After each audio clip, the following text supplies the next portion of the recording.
ఓం స్వస్తి శ్రీ గణేశాయ నమః.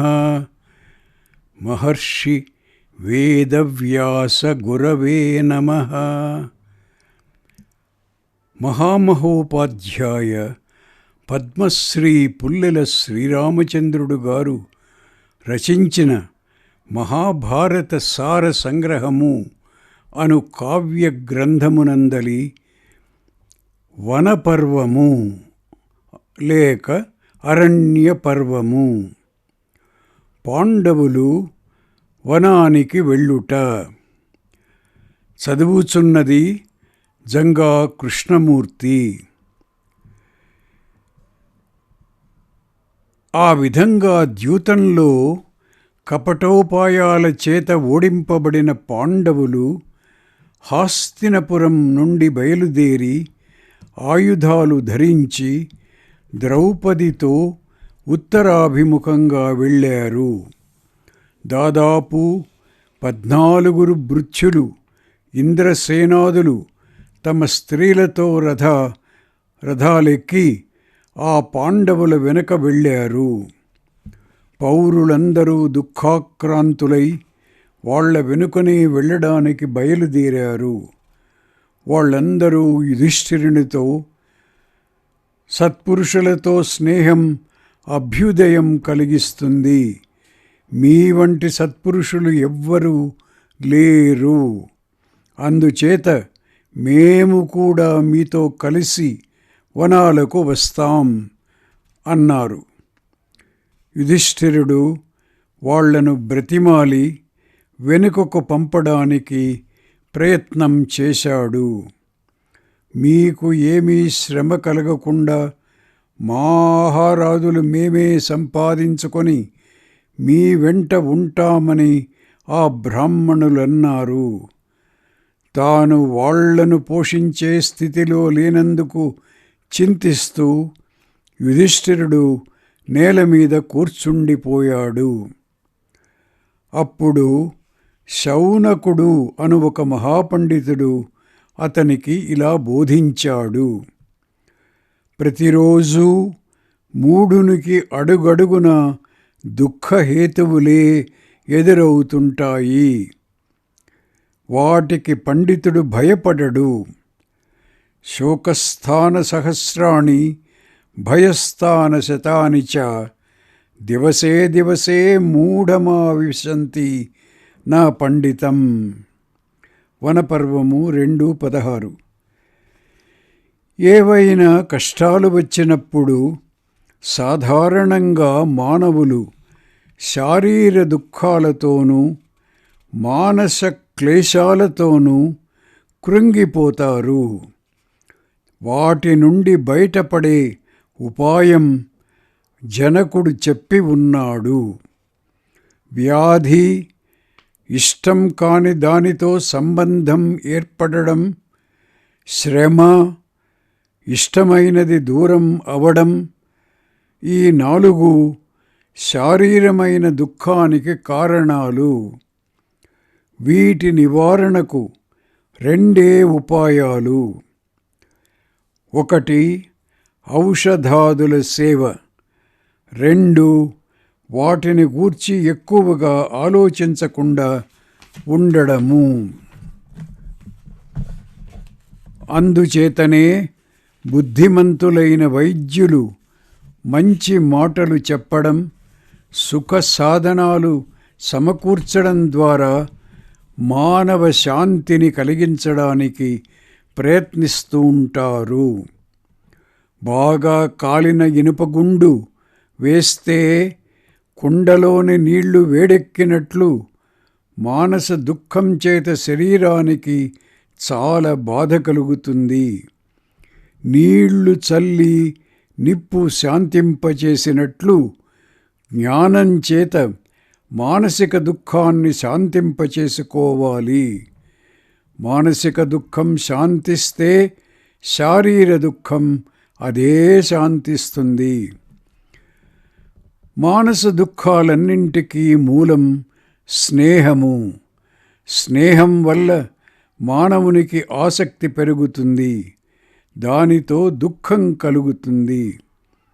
దుఃఖాలకు గాని, భయాలకు గాని, శోకహర్షాలకు గాని, ఆయాసానికి గాని అన్నింటికీ మూలం స్నేహమే.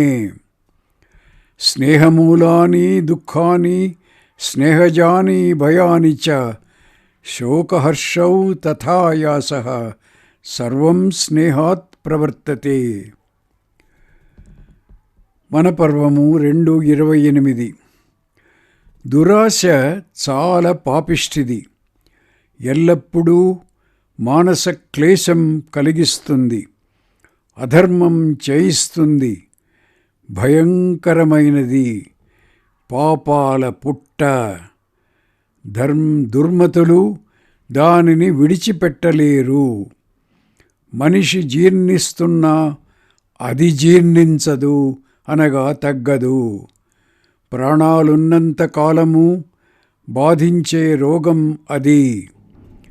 ఆ తృష్ణని విడిచినవాడే పరమ సుఖవంతుడు.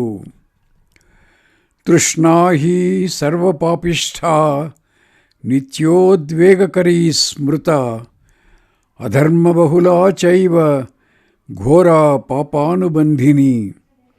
యా దుశ్చజా దుర్మతిభిర్యా న జీర్మతి జీర్యతః యోऽసౌ ప్రాణాంతికో రోగస్తాం తృష్ణాం త్యజతః సుఖం. వనపర్వము 2:35-36. దాహానికి అనగా ధనతృష్ణకు అంతం లేదు. సంతోషమే పరమసుఖం.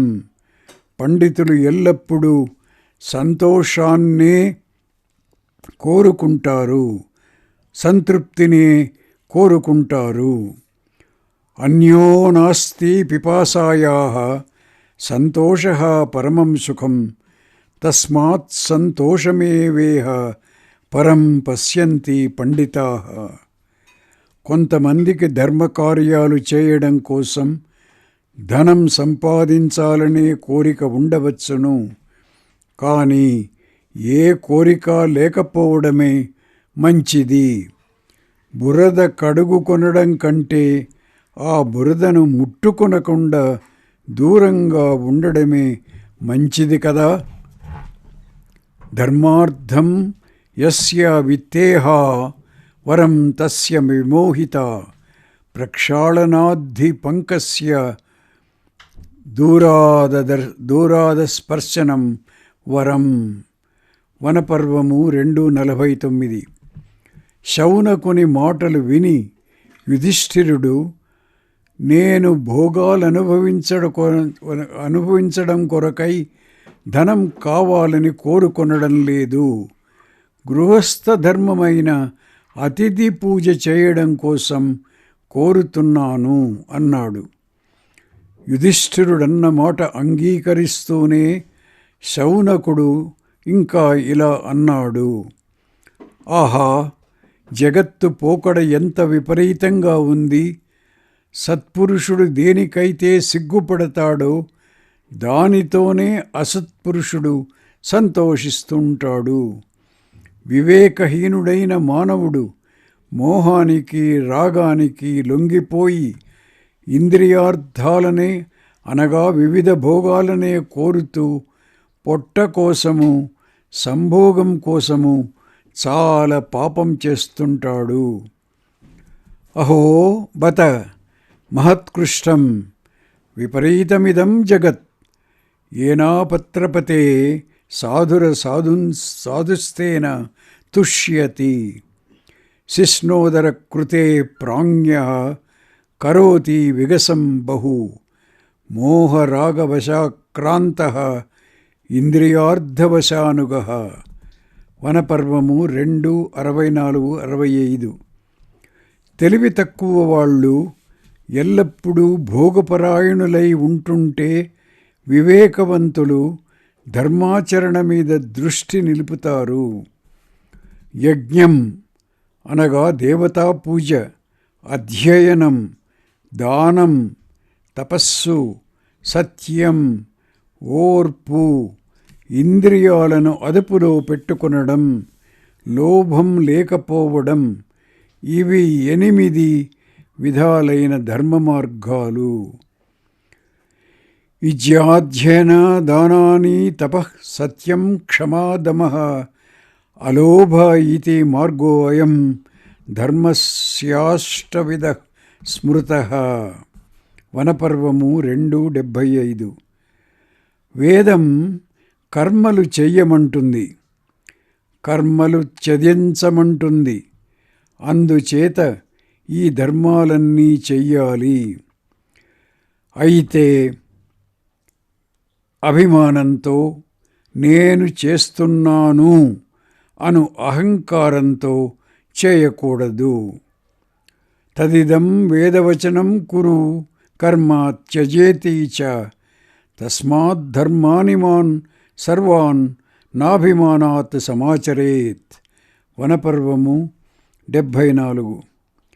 పైన చెప్పిన 8 ధర్మ మార్గాలలో మొదటి 4 అనగా యజ్ఞ, అధ్యయన, దాన, తపస్సులు పితృయాణానికి చెందినవి. వీటిని ఆచరించి పితృలోకానికి వెడతాడు.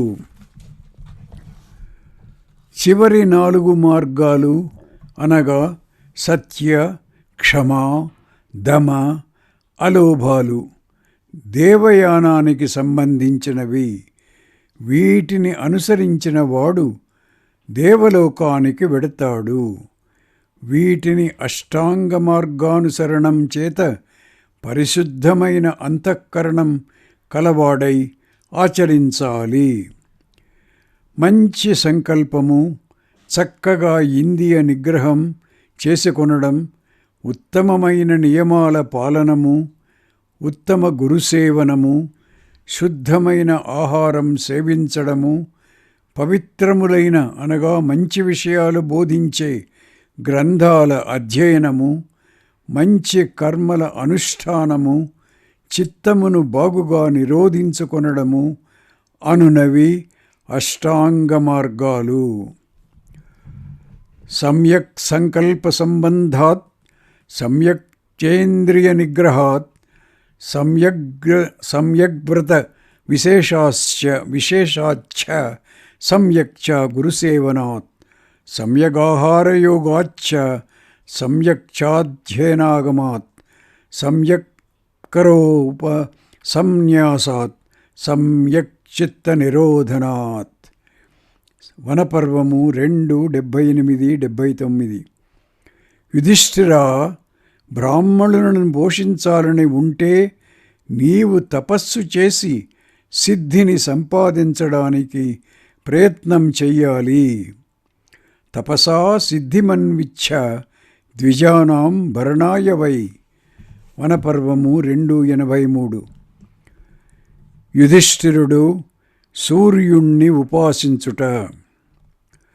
శౌనకుని మాటలు విని యుధిష్ఠిరుడు సోదరులతో ధౌమ్యుని వద్దకు వెళ్ళి, పూజ్యుడా, నా వెంట బ్రాహ్మణులు చాలామంది వచ్చారు.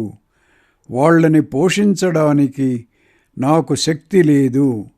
వాళ్లను నేను విడువజాలను కూడా. ఉపాయమేమైనా చెప్పుము అని అడిగాడు. అందరికీ ఆహారం ఇచ్చి పోషించేవాడు సూర్యుడు.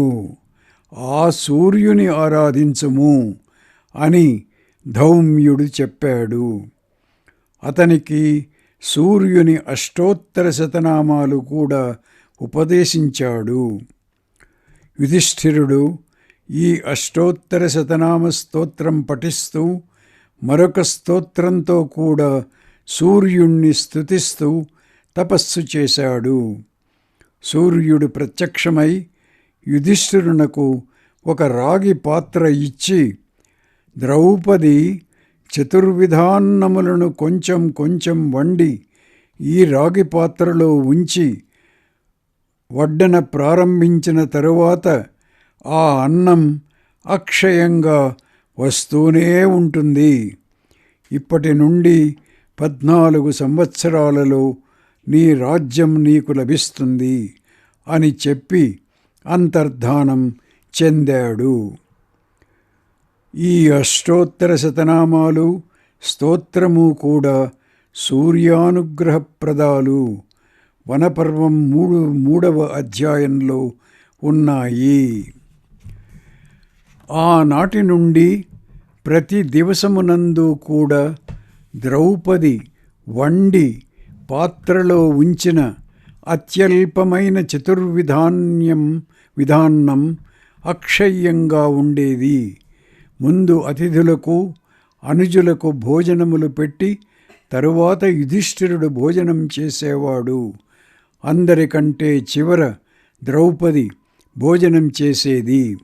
ఆమె భోజనం చేసిన తరువాత అన్నం సమాప్తం అయ్యేది. కొంతకాలం తరువాత పాండవులు ధౌమ్యునితోనూ బ్రాహ్మణులతోనూ కలిసి అక్కడి నుండి కామ్యకవనం చేరారు. విదురుడు చెప్పిన మంచి మాటలకు ధృతరాష్ట్రుడు కోపించుట. పాండవులు అరణ్యాలకు వెళ్ళిపోయిన పిమ్మట ఒకనాడు ధృతరాష్ట్రుడు, మనకు ప్రజలందరూ ఎలా అనుకూలంగా ఉంటారు, మనలను సమూలంగా పెరికివేయకుండా ఎలా ఉంటారు అని విదురుణ్ణి అడిగాడు. మనకు క్షేమం కలగాలంటే ధర్మాన్ని కాపాడుకోవాలి. ఆనాడు సభలో పాండవులను పాంచాలిని ఆ విధంగా అవమానించి నీవు నీ కుమారుడు వాని మిత్రులు గొప్ప ధర్మ వ్యతిక్రమం చేశారు. అందుకు ఫలంగా కౌరవుల వినాశం తప్పదు. అయితే నీవు నీ పెద్ద కుమారుణ్ణి దేశం నుండి వెడలగొట్టి పాండవుల రాజ్యం వాళ్ళకిస్తే క్షేమం కలగవచ్చు. లేదా నీ కుమారులు వాళ్లకు రాజ్యం ఇచ్చివేసి సభలో పాండవులకు పాంచాలికి క్షమాపణ చెప్పి వాళ్లకు లొంగి ఉన్న క్షేమం కలుగుతుంది అని విదురుడు ఉపదేశించాడు. ఆ మాటలు వినగానే ధృతరాష్ట్రునకు చాలా కోపం కలిగింది. నీవు పాండవ పక్షపాతంతో ఎల్లప్పుడూ మా అహితాన్నే కోరుతున్నావు. వక్రస్వభావుడైన నీ మీద నాకిప్పుడు ఏమాత్రము గౌరవభావం లేదు. నీవు నీ ఇష్టం వచ్చిన చోటికి వెళ్ళిపోయినా సరే, ఉన్నా సరే అని పరుషంగా పలికి లోపలికి వెళ్ళిపోయాడు. విదురుడు వెంటనే ఆ నగరం విడిచి పాండవులుంటున్న కామ్యకవనానికి వెళ్ళిపోయాడు.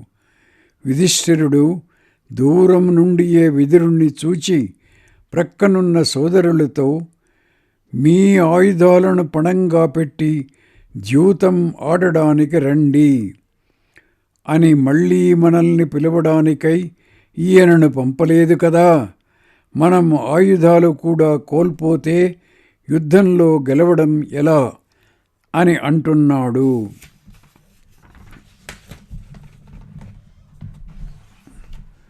విదురుడు దగ్గరకు రాగానే అభ్యుత్థానాదులతో అతనిని సత్కరించి పాండవులు కుశల ప్రశ్నలు వేశారు. విదురుడు జరిగినదంతా చెప్పాడు. ధృతరాష్ట్రుడు నన్ను విడిచివేయగా మిమ్మొకసారి చూచి 4 మాటలు చెప్పి వెడదామని ఇక్కడికి వచ్చాను. నేను నీకానాడు సభలో చెప్పిన విషయాలు గుర్తుంచుకొని ఆ విధంగా ప్రవర్తించుము. ఏ సహాయులతో ధనైశ్వర్యాదులు పంచుకుంటారో ఆ సహాయులే ఆపదలు కూడా పంచుకుంటారు. అలాగే ప్రవర్తిస్తానని యుధిష్ఠిరుడు అన్నాడు. విదురుడు నగరాన్ని విడిచి వెళ్ళిపోయిన కొన్ని నాళ్లకు ధృతరాష్ట్రుడు తీవ్రమైన పశ్చాత్తాపంతో బాధపడుతూ అతనిని తీసుకుని రావడానికై సంజయుణ్ణి పంపాడు. సంజయుడు వెళ్ళి విదురుని తీసుకొని వచ్చాడు. సోదరులిద్దరూ సంతోషించారు. వనంలో ఉన్న పాండవులను పరిమార్చాలని కర్ణాదుల ఆలోచన. వెళ్ళిపోయిన విదురుడు మళ్ళీ రావడం చూచిన దుర్యోధనుడు కర్ణ, దుశ్శాసన, శకునులను పిలిపించి, ఈ విదురుడు రాజుకు ఏదో చెప్పి మరలా పాండవులను రప్పించవచ్చును. అలా జరగకుండా మనం వాళ్ళని అరణ్యంలోనే హతమార్చడం మంచిదని నా అభిప్రాయం అని వాళ్లతో చెప్పాడు. కొంచెం తర్జన భర్జనలైన తరువాత అందరూ అంగీకరించారు. దివ్య దృష్టితో ఈ విషయం కనుగొని వ్యాసుడు ధృతరాష్ట్రుని వద్దకు వచ్చి, దుర్యోధనుని ఈ దురాలోచన నుండి మరల్చుము. అలా కాకపోతే కురు వంశ వినాశం ఇప్పుడే జరిగిపోతుంది అని హెచ్చరించాడు. మహాముని, నీవు చెప్పినది సత్యమే. నీవు కౌరవుల అభ్యుదయాన్ని కోరేవాడవు కాన నీవే స్వయంగా దుర్యోధనునికి బోధించుము అని ధృతరాష్ట్రుడు కోరాడు. ఇంతలో పూజ్యుడైన మైత్రేయుడు అటు వస్తుండగా చూచి, వ్యాసుడు మైత్రేయ మహర్షి పాండవులను వెదకుకుంటూ వెళ్ళి మనలను చూడటానికి ఇటువైపు వస్తున్నాడు. అతనిచే నీ కుమారునికి బోధింపచేయుము. అతడెలా చెబితే అలా చెయ్యండి. అలా చేయకపోతే అతడు శపిస్తాడు అని చెప్పి వెళ్ళిపోయాడు. ఇంతలో మైత్రేయుడు వచ్చాడు. ధృతరాష్ట్రుడు, అతని పుత్రులు ఆయనను యథావిధిగా అర్ఘ్యపాద్యాదులతో సత్కరించారు. పరస్పర కుశల ప్రశ్నానంతరం మైత్రేయుడు ధృతరాష్ట్రునితో ఇలా చెప్పాడు. తీర్థయాత్రలు చేస్తూ దైవవశం చేత నేను కామ్యకవనంలో ధర్మరాజును చూడడం జరిగింది. ముని వృత్తిలో ఉన్న ఆ మహాత్ముణ్ణి చూడడానికై ఎందరో మునులు వచ్చారు. ద్యూతంలో మోసగించి పాండవుల రాజ్యం నీ పుత్రులు హరించారని విన్నాను. భీష్ముడు నువ్వు జీవించి ఉండగా అలాంటి అధర్మ కార్యం జరగడం మంచిది కాదు. నీవు దీనిని ఎలా సహించావు? సభలో జరిగిన వ్యవహారం అంతా దస్యువుల అనగా దోపిడీ దొంగల వ్యవహారం వలె ఉంది. అందుచేత ముని సమాజంలో నిన్ను గూర్చి మంచిగా చెప్పుకొనడం లేదు. దస్యూనామివ యద్వృత్తం సభాయాం కురునందన తేన న భ్రాజసే రాజంస్తాపసానాం సమాగమే. వనపర్వము 10:17. ఇలా ధృతరాష్ట్రునితో పలికి మైత్రేయ మహర్షి దుర్యోధనుని వైపు తిరిగి మృదువైన మాటలతో ఇలా అన్నాడు. దుర్యోధన, మహావీరులైన పాండవులతో విరోధం పెట్టుకొనకు. వాళ్ళు రాక్షసులను చంపిన వాళ్ళు. ఈ మధ్యనే భీముడు కిర్మీరుడను రాక్షసుణ్ణి సంహరించాడు. అంత మహాబలవంతుడైన జరాసంధుణ్ణి కూడా భీముడు ఎలా చంపాడో చూచావు కదా. వాళ్లతో నీవు శాంతితో ఉండు. మైత్రేయుడిలా చెబుతూ ఉండగా దుర్యోధనుడు తన తొడ చేతితో చెరిచాడు. ఏమీ మాట్లాడకుండా చిరునవ్వు నవ్వుతూ తల కొంచెం వంచి పాదంతో నేల రాస్తున్నాడు. అది చూడగానే మైత్రేయుడు క్రోధావిష్టుడై, నా మాట మీద ఇంత అనాదరం చూపుతున్నందుకు నీ అపరాధం వల్ల జరగబోయే యుద్ధంలో భీముడు గదతో నీ తొడ విరగగొడతాడు అని శపించాడు. ధృతరాష్ట్రుడు బ్రతిమాలగా, నీ పుత్రుడు శాంతిని పొందితే నా శాపం తగలదు అన్నాడు. ఏదో కిర్మీరవధన గూర్చి చెప్పావు కదా, భీముడు వానిని ఎలా చంపాడు అని ధృతరాష్ట్రుడు అడిగాడు. నేను చెప్పను, నీ పుత్రునికి నా మాట వినాలని లేదు. నేను వెళ్ళిన తరువాత విదురుణ్ణి అడుగు, చెబుతాడు అని అంటూ ఆ మహర్షి వెళ్ళిపోయాడు. కిర్మీరవధ. ధృతరాష్ట్రుడు అడుగుగా విదురుడు కిర్మీరవధన గూర్చి చాలా అద్భుతంగా వర్ణించి చెప్పాడు. నేను వాళ్లతో మాట్లాడినప్పుడు చాలాసార్లు విన్నాను, చెబుతాను విను. పాండవులు అర్ధరాత్రి వేళ కామ్యక వనం చేరారు. ఆ వనంలో వాళ్ళు ప్రవేశిస్తుండగా భయంకరమైన ఆకారంతో మండుతున్న కొరవులు పట్టుకొని ఉన్న పర్వతం వంటి రాక్షసుడు కనపడ్డాడు. వనంలో ప్రవేశిస్తూ ఉన్న పాండవులను చూచి అతడు మైనాక పర్వతం వలె వనద్వారానికి అడ్డంగా నిలబడ్డాడు. వానిని చూడగానే ద్రౌపది చాలా భయపడి కళ్ళు మూసుకుంది.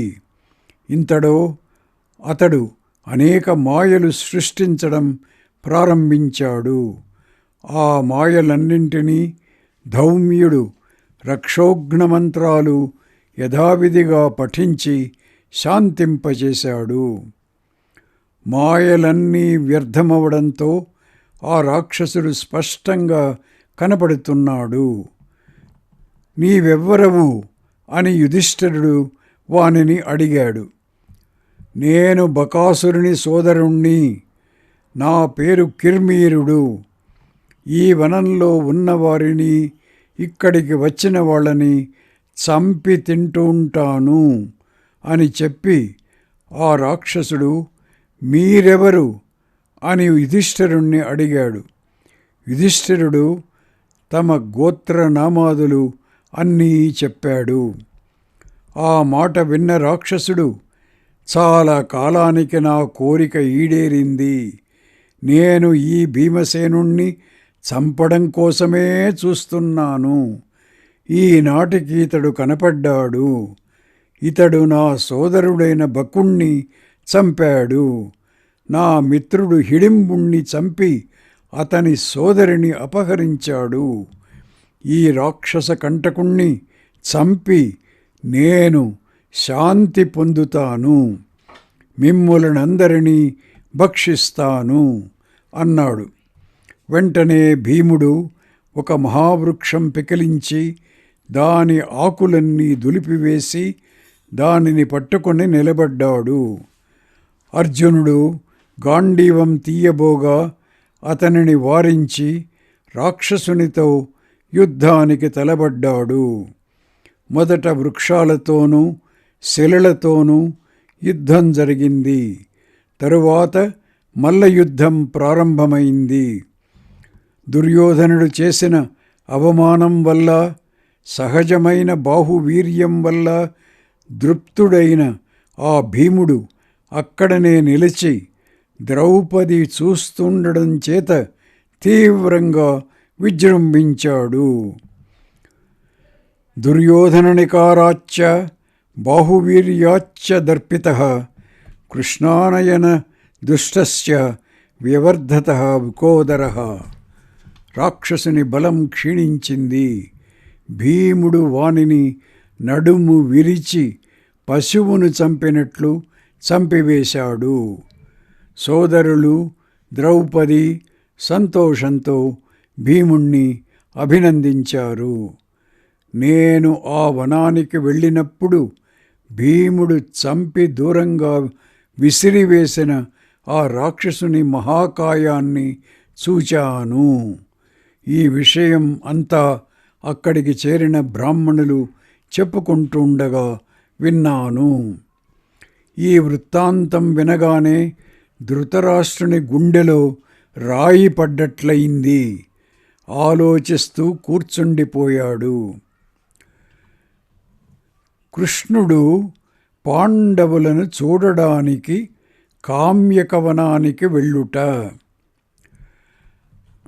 పాండవులు జూదంలో వంచితులై అరణ్యానికి వెళ్ళారను విషయం తెలిసి క్రోధామర్షాలతో నిండిన హృదయాలతో భోజులు, వృష్ణులు, అంధకులు, పాంచాల రాజకుమారుడైన దృష్టద్యుమ్నుడు, చేదిరాజైన దృష్టకేతువు, మహాపరాక్రమశాలులైన కేకయ దేశ రాజులు వనంలో ఉన్న పాండవులను చూడడానికై వచ్చారు.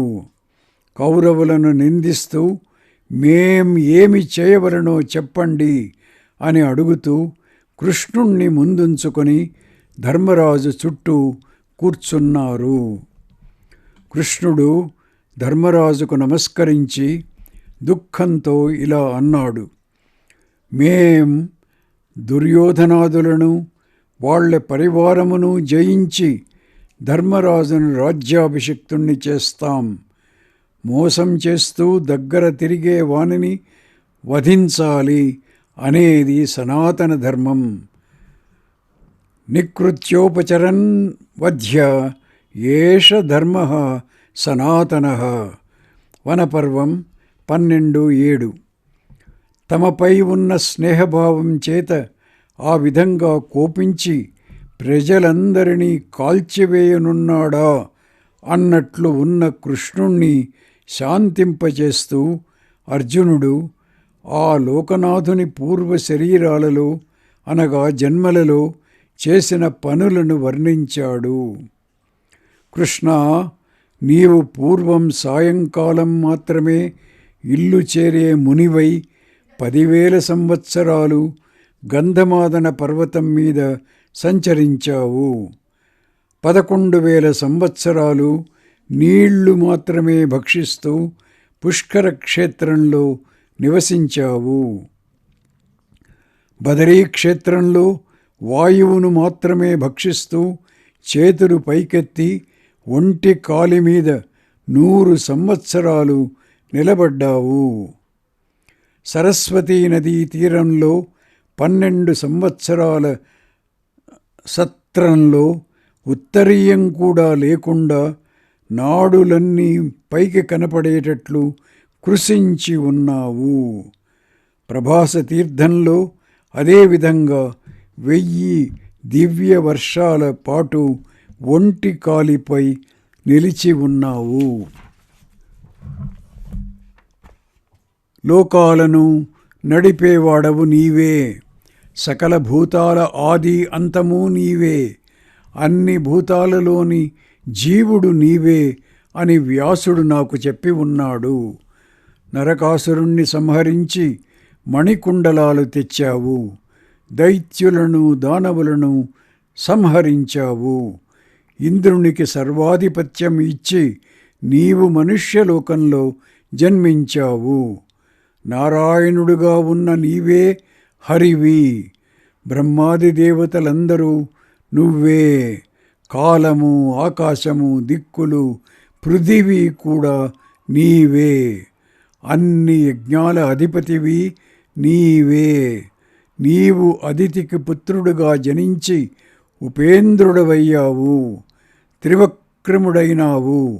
శిశుపాల జరాసంధాదులను వధించావు. యుగాదియందు నీ నాభిపద్మం నుండి బ్రహ్మదేవుడు జనించాడు. లలాటం నుండి శివుడు జనించాడు. నీవు చేసిన పనులు ఎవ్వరూ కూడా చేయజాలరు. అర్జునుని మాటలు విని కృష్ణుడు, నువ్వే నేను, నేనే నువ్వు, మన ఇద్దరము నరనారాయణులను ఋషులుగా ఉండేవాళ్ళం అన్నాడు. పాంచాలి, దృష్టద్యుమ్నుడు మొదలైన సోదరులు చుట్టూ ఉండగా కృష్ణుని వద్దకు వెళ్ళి శరణు వేడుతూ ఇలా అంది. నీవే సకల జగత్తును సృష్టించిన వాడవని ఋషులు చెబుతున్నారు. నీవే సర్వదేవతా స్వరూపుడవు. బాలుడు ఆటవస్తలతో ఆడుకున్నట్లు నీవు బ్రహ్మ శంకర ఇంద్రాదులతో ఆడుకుంటుంటావు. సకల జగత్స్వరూపుడవు. ధర్మాత్ములందరికీ ఉత్తమ గతి నీవే. నేను నా దుఃఖాన్ని నీ ఎదుట వెళ్ళబోసుకుంటున్నాను. కృష్ణా, పాండవుల భార్యను, నీ సఖిని, దృష్టద్యుమ్నుని సోదరుని అయిన నాకు ఆనాడు సభలో అట్టి పరిస్థితులలో అంత అవమానం ఎందుకు జరిగింది? నన్ను వాళ్ళు బలాత్కారంగా దాసీని ఎలా చేశారు? నాకు అంత అవమానం జరుగుతుండగా సమర్థులై ఉండి కూడా నా భర్తలు నన్ను ఎందుకు రక్షించలేదు? ఛీ, వీళ్ల బలం అంతా ఎందుకు? కౌరవులు వీళ్లను పరిమార్చడానికై అనేక పర్యాయాలు ప్రయత్నించారు. ఏమీ చేయలేకపోయారు. భీముడు హిడింబుణ్ణి వధించాడు. అర్జునుడు ఎవ్వరూ చేయజాలని లక్ష్య వేధనం చేసి స్వయంవరంలో నన్ను జయించాడు. అంతటి మహావీరులై ఉండి వీళ్ళు నన్ను ఎందుకు రక్షించలేదు? ఈ విధంగా తనకు జరిగిన అవమానాన్నంతని కృష్ణునకు చెప్పుకొని ద్రౌపది ఏడ్చింది.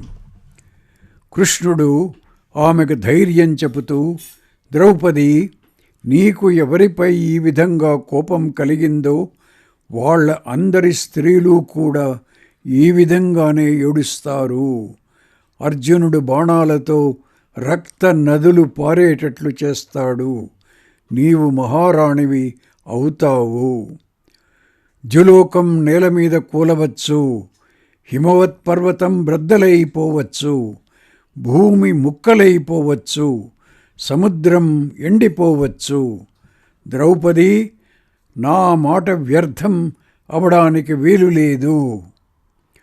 పతద్యౌ హిమవాన్ శీర్యేత్ పృథివీ సకలీ భవేత్ శుష్యేత్ తోయనిధి కృష్ణే నా మే మోఘం వచో భవేత్. వనపర్వం 12:131. అర్జునుడు, దృష్టద్యుమ్నుడు కూడా శత్రువులను నిర్దాక్షిణ్యంగా సంహరిస్తామని ప్రతిజ్ఞ చేశారు.